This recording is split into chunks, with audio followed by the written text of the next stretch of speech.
Welcome back to a Celtic State of Mind. I'm Paul John Dykes, and look at this lineup we've got for you. On a Sunday afternoon, it's Chris McElwain, it's Sean Connolly, and Kevin McCluskey. We're international and continental. Kev, Budapest. How did Scotland treat you when you were over, mate? Scotland was great, Paul. Yeah, it was lovely. I was over for a couple of weeks. About 2 weeks ago now, it must have been. It was great to get back. First time in 2 years I was back home, so that was lovely. I got to meet up with some good people, including yourself and a certain Mr. Joe Ledley at an event that you put on, which was fantastic as well. So it was great to be back. I think I probably drank my body weight in Guinness while I was there as well. So it's been a bit of a detox this last week being back home here.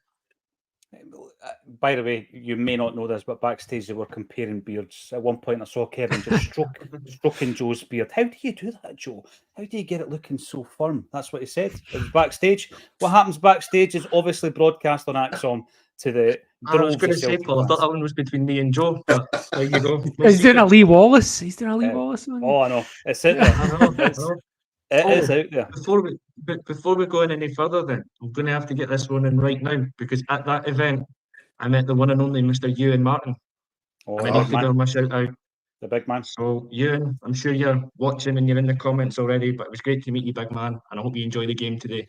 Yeah, absolutely. It is great to see him. We'll see him again very, very soon. Here's the Celtic lineup. Let's just move some of these banners so we can see the subbies. So we've got Kasper Schmeichel in goals, Alistair Johnston at right back with Greg Taylor at left back, Carter Vickers and Scales in the middle. And then look at that for a midfield. McGregor, O'Reilly and Hatate, with up top Forrest, Kuhn and Kyogo. On the bench, Sinisalo, Yang, Holm, Iwata, Bernardo, Maeda, Ralston, Welsh and Mikey Johnston. Good to see Maeda back from injury. But the big one for me is Matt O'Reilly's still on the team. Chris McElwain, how good is it that he's not one of these agitators? He's a professional. He's just getting on with it, isn't he? Yeah, it seems to me that we just got to appreciate him what we've got at the moment. He's not, he's not throwing toys at the pram. He's not agitating for the move, as you say. Seems to be, as we expect, acting like the consummate professional. We may be hoping against hope that he's going to stay. I think there's benefit to both player and club if he sticks around for at least a season. I think he's got immediately a great platform going into Europe. With the new Champions League format, great chance to really showcase what he can do on that stage. And he's at an age where I don't think he's going to miss out on the big move. I know injuries can play a part, and it is a short career, but for me, there's a lot of benefit to the player in sticking around for another season. Getting us through Europe and really showing that he deserves a platform. I mean, bids are coming in from teams like Atalanta. No disrespect to Atalanta. I'm a big fan of Italian football, and they've done great in recent seasons. But for me, he could go to a higher level. He could go to a team that's in the top tier of Europe every season if he continues to progress the way he is. So, yeah, pleased to see him in the lineup today. Pleased that he's still with us. Tentatively hoping against hope that it will stick with us beyond this transfer window, we'll just continue to be an integral part of what I think is now one of the strongest midfields we've had in some years. Yeah, it is impressive. By the way, that kit is looking fine, Chris McElwain. That's looking like a big improvement on last season. Big shout out actually to Mark McCuish and his family as well. Mark is a Govan boy, well known around Celtic circles, and a good pal of Tomo's. He was up at our events recently, so we know that he's in a bit of a battle. So thoughts and prayers and positive energy to Mark and all his family at this time as well. Now, Chris touched on something, Sean. We watched the game obviously last week. He got off to a flyer, did Matt? But I just think he's going to come out of this, regardless of what happens, with nothing but respect from Celtic fans, because he's just going about his business. He's not making any big demands. He's not missing flights. He's not down in tools. He's going about his business, and it wouldn't surprise me again if he was pivotal today, because that's the type of guy he is, isn't it? Yeah, look, other than that little kind of dip in form he had when Atletico Madrid came in, he was I think that actually cost him the Player of the Season award, because there's a recency bias when the votes happen, and Shankland was on form at that time. But let's be clear, like the other 80% of the season, he was far and away and clearly the best player in the league. And if you're telling me Shankland's the best player in the league, then, I don't see Hearts rejecting 25 million Euro bids for Shankland. So Matt O'Reilly is clearly far and away the best player in the league. And I don't want to be that guy, but I do fear that today is the last day we see those three in the midfield together. And I hope that's not the case. I really do. But I don't know. It's weird. As you mentioned, he is not agitating. But does that mean he's not agitating because the window's open and he trusts that he'll be allowed to go in 2 weeks? Or is he not agitating because he'd be happy to give us another season, play Champions League 8 games, and then get a £35 million move to Chelsea instead of Brighton? Yeah, I don't know which of those is the case. I'm not sure. But he's definitely doing it for us, and whatever the eventuality is, I'll just be glad that it happened. Absolutely. And again, you're looking at the teams that are interested. Atalanta, obviously, have done really, really well. It's a great stage. But you do look at it and think, it could go that wee step further than that. You look at the careers of Celts who have left the club and where they've gone. The last two massive sales being Tierney and Jota. And Jota went somewhere, a destination, and his career's gone completely off the rails. Tierney looked like the right move at the time, but injuries and circumstance, and he's now kind of left out the squad. So it's a massive decision at his age. It's been pointed out here actually by Frank that Palmer's not in the squad. He's off to Barcelona. Oh, well, wouldn't surprise me. Palmer isn't on the bench. That's a good point, actually, because he's someone who we have spoken about long and hard. Maeda comes back into the squad. Palmer drops out. Interesting. Right, Kev, what's your take on Matt O'Reilly? Obviously, we are founder members of the Matt O'Reilly Appreciation Society, and we would love him to stay as well. I do think, though, that Atalanta's bids, what have they made now? 4 bids, and they've only got up to 20 million quid. So, it's one of the ones where we are in a good position. We can't be forced to sell for a price that we don't think is high enough. And Rodgers has already called that out, isn't he? Yeah, I think Sean's right, unfortunately, that this could be the last time we get to see Matt in a Celtic jersey today. Or the other point that Sean made could also be correct, that Matt O'Reilly's not agitating for a move because he's confident it will happen in the next couple of weeks, or he's confident it will happen in January after a good Champions League campaign. So I think it's a case of don't be sad that it's over, be happy that it happened, and just enjoy him for the time that we've still got, whether it's 90 more minutes or another half a season. But one thing, so I've been really critical of the board throughout the whole summer when I've been discussing this transfer window with people. One thing I'm going to give them a lot of credit for, and I'll give Brendan Rodgers all the credit for it as well, is that we've stood firm on our valuation of Matt O'Reilly. We haven't just buckled and said 15 to 20 million is fine. We've got a value of 25 to 30 million, I would believe, on him, and we're not going to just relent and give in because a club from a bigger league has said that that's all he's worth because he's playing in Scotland. So I think you give the board credit for that. But there's an inevitability about the whole thing that sooner or later Matt's time is going to come at an end with us. But what a time he's had, though. Is it 2.5 seasons? He's been absolutely sensational with us. We've seen him come in as a player that nobody had heard of, really, from NK Dons, a bit of an unknown quantity. And he's bossed it up here. He's been fantastic. He's shown how good he is in the European games. And I've got a different view on a move to Atalanta. I think it could be a great move for him in his career because they're another. Moving to Italy is a step up from playing in Scotland.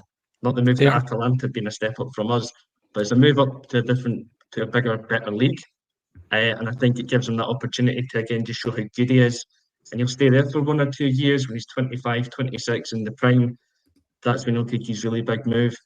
So it'll be interesting to see just how it all develops.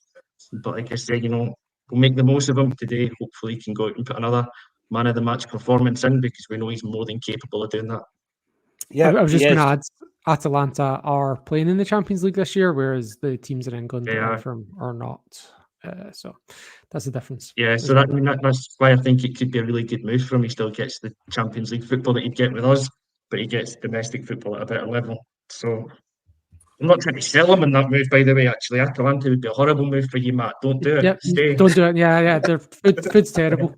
Yeah, Yeah. you know we've got an in. We've got an in to Matt. Obviously, a big fan of the channel. So yeah, Atalanta, shocking move. I should see the place. Terrible. 40 bits it is. Here we go. We'll get some of the comments coming through. Aero 250, good to see you. I'm saying 3-1 the tick. I'd like that. I'd be happy to come home with the 3 points and a 3-1 win. Gary Madden. One more big season for Matt O'Reilly and performances in the new look Champions League, and he has his pick of teams in Europe. I think you're right. We're in a stage, Chris, not just in football, but in society where it's an instant gratification. You know, it's almost like you've got to do it now, and there's a real lack of patience. I get it to a degree with footballers. You know, things can just change on a knife's edge.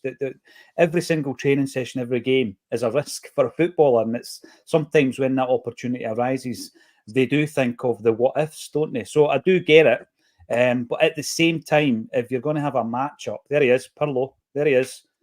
Making his 11 minutes to make his first appearance of the year. The debut of the season. Yes, well done.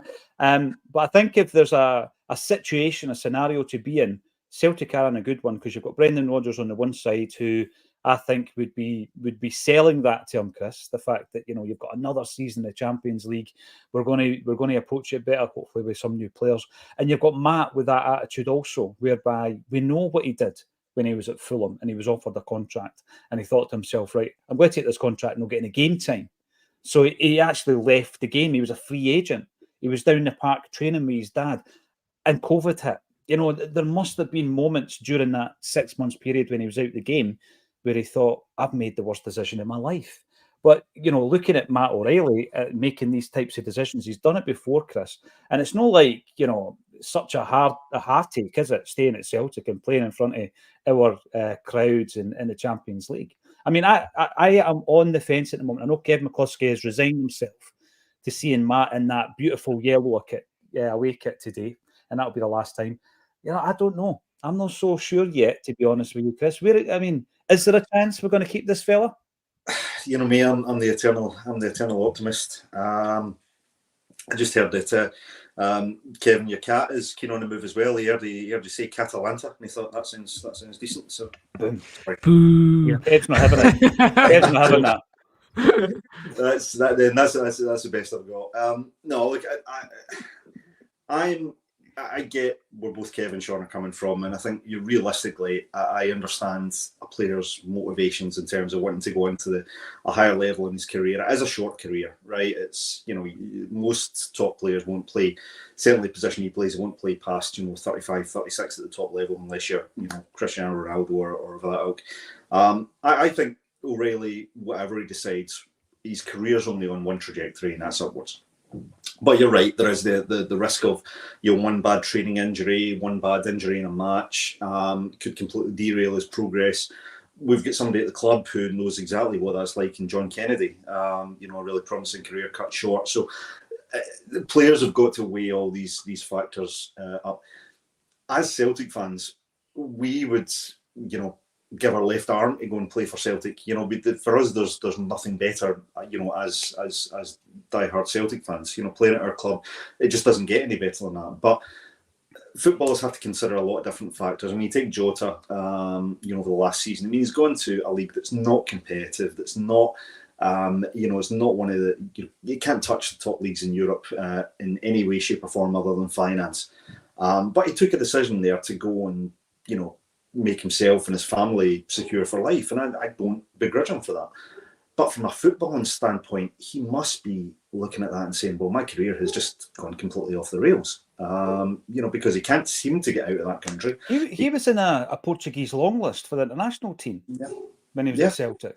He was making inroads there. He was making it, and I would view him as a player who, like O'Reilly, has got massively untapped potential. Now, jumping back to O'Reilly, I think you make a good point. I think he's got a great coach at the moment, and a coach who I think can develop O'Reilly and help take his game to the next level. He seems to be doing that at the moment as the performances are just going from strength to strength. He's got an opportunity at the Champions League, and for where our club is in terms of the European food chain, we still get a lot of exposure. teams, players, supporters, media, they watch Celtic. Unfortunately, they tend to watch us getting hammered when we're not showing enough ambition. But the point is that he will get exposure on the biggest stage in the world. And I think, if he puts in the type of performance, a la Jota against Real Madrid, where he puts in that free kick. If Matt O'Reilly has a couple of those type of moments in the Champions League, I think there's a point. I think he'll have his pick of teams to go to. So I would like him to stay. If his granny's watching the show at the moment, we want him to stay. We absolutely do not want him to leave. We'd love him to stick with us. But ultimately, I think the player will make the decision that's best for him. And Kev says that you'll not see him in a Celtic strip again. People do think this is my bedroom that I'm in, and this obviously there's a bed over there or a mattress on the floor, and obviously there are numerous Matt O'Reilly posters on the wall. So they will see him in a Celtic jersey, Kevin McCluskey. Let's have a wee chat then, Sean, about this record. You're right, Paul. Yeah, I know you do, mate. I know you do. Easter Road last season. Let's just focus on last season. Brendan Rodgers was back. 2 tough games at Easter Road, Sean. The nothing each draw. I remember the aforementioned Palmer looking at him and thinking, wait a minute, there's something missing with this player. He didn't have that bite, that determination to when the chips were down, make something happen and take responsibility. That's what I felt on that day. And then, of course, we had the 2-1 game where it was really just a big step up by Ida. You had the chutzpah to stand up and take 2 penalties. The Ralston tackle leading to one of the penalties as well, but not a great performance. Sometimes there are teams, sometimes there are stadiums that are not happy hunting ground, Sean. Is today the day to just blow all that away? Because we played with a freedom last week, didn't we? That we were open and expansive, and can we carry that on to today? It's hard to know. It's hard to know when the day is going to come around. Like we didn't know when it was going to be the day where we got over that Livingston hoodoo, but it came and we enjoyed it, and then we had a couple after that. And hopefully today is that day. Hibs got a few new players in. That 2-1 game, I think we were a little bit fortunate in the sense that if that game had been refereed to the same standards as last weekend, we wouldn't have got that penalty to win us the game. The first one, but not the second one. I think the second one, based on the standards that were shown last week, is now below the threshold for a VAR penalty. And I don't know if that's just it was just a one-off thing and they're going to review that, but I do wonder if that's going to be the way things go now, and that tighter matches, there's going to be more draws and that sort of thing. I do wonder. I do hope, though, that being the time of year, pitch should be good. Hibs have got a couple of kids out, which could give them energy, but it could also lead to mistakes. We've got our strong team out. We should be, if we are playing well, we should be taking them three goals off them, and then it's just up to the defence. And again, we've got our settled defence. We've got the best right back from the Copa America. We've got Carter Vickers, who is bafflingly on the edge of the USA team. I don't know how good their defenders are that he's on the edge, but it seems to be. Scales, who is a great ball player. Taylor on the other side. It's a very settled back four. So I'd say we should be much more comfortable today than we were last year. That Easter Road game, the 2-1, was just before we started playing well and had a really good vein of form that we carried through pre-season and into today. So I'm hoping this will be much better than those 2 Easter Road performances from last year. I hope so. I mean, let's have a wee look at the Hibs team then. And then we've got a side that, their fans are also very frustrated with their recruitment as well. I was hearing during the week. And you look at the lineup, what kind of players from that team, Kevin, do you look at and think, right, danger man, we're going to have to nullify their threat when you look through that Hibs side? Well, thanks for coming to me with that one, Paul, because I'm not familiar with a lot of those names, to be fair, from that team. Did you not get the dossier that I send out before every game? You don't... I can call a few. That in the bin. You know that by now. Straight in the trash. If you remember that game at Celtic Park last year, and their tactic was to launch a long ball to Miller on the wing, who's the big boy at fullback, and that was their one tactic, was to play down that one wing and target Greg Taylor. A different manager now, of course, so I don't see them doing that again, but it was like a very one-sided focus where let's get down that side. Miller's got a long throw and just really focus on attacking Taylor. I don't think they're going to do that today. They've got Levitt in midfield, who's a very good player, the one they signed from Dundee United. Boyle's back after having missed a lot of time with injury and various transfer this and that. That Molotnikov boy, he's 18, I believe, has been playing, out of position. He's been playing in various positions, but he's a centre mid, supposed to be very good. So look, Newell, captain, can ping one in from long range. I was more surprised to see Rocky on the bench, but it's a new team. They've had a lot of turnover and they didn't do so well last week, so I think they've maybe just shaken it up. Yeah, he got you out a wee hole there, Kev, didn't he?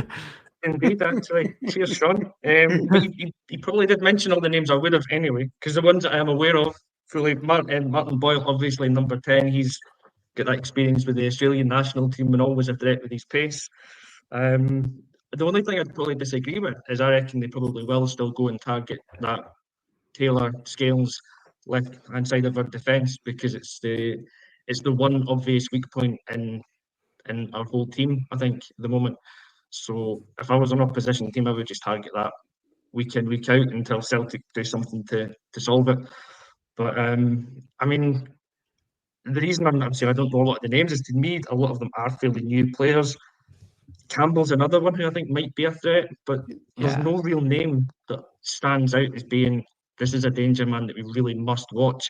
So Hearts have got somebody like Shankland, who you would always highlight. There's someone like Lennon Miller at Motherwell, you'd say he's a key player for them. We've got to stop him getting on the ball. Mayovsky at Aberdeen. Hibs are a team that don't seem to have that one player, that one focal point. Maybe it was Yuan, but he's not there at the moment. So, I mean, this is a game I look at going, as Sean also said, look at that team that we've got. This is our full-strength team from last season, with the exception of Schmeichel replacing Joe Hart.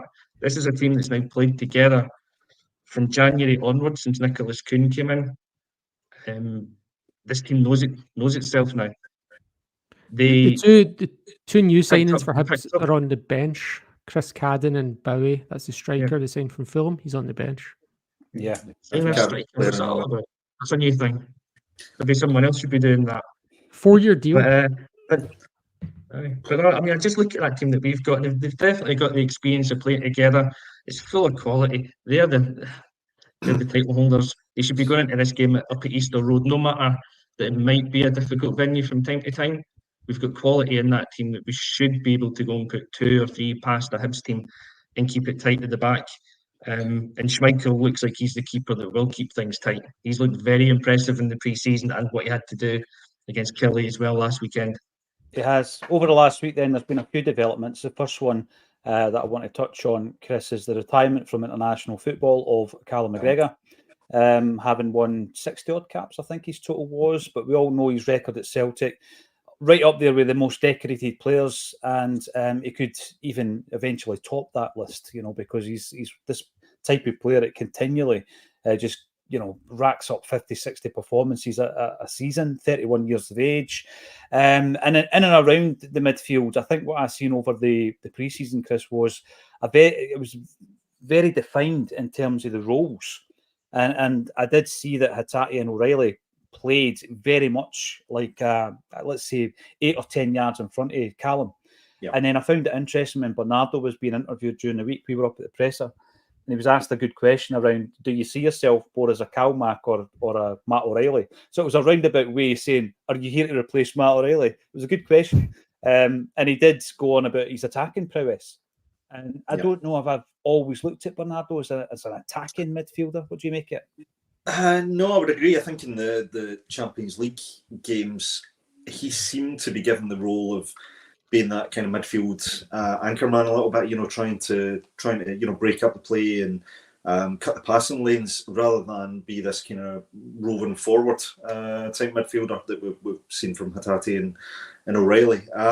It'll be interesting because at the moment, with O'Reilly still in the team, that midfield 3 picks itself, and I don't necessarily see a starting berth for Bernardo as it stands.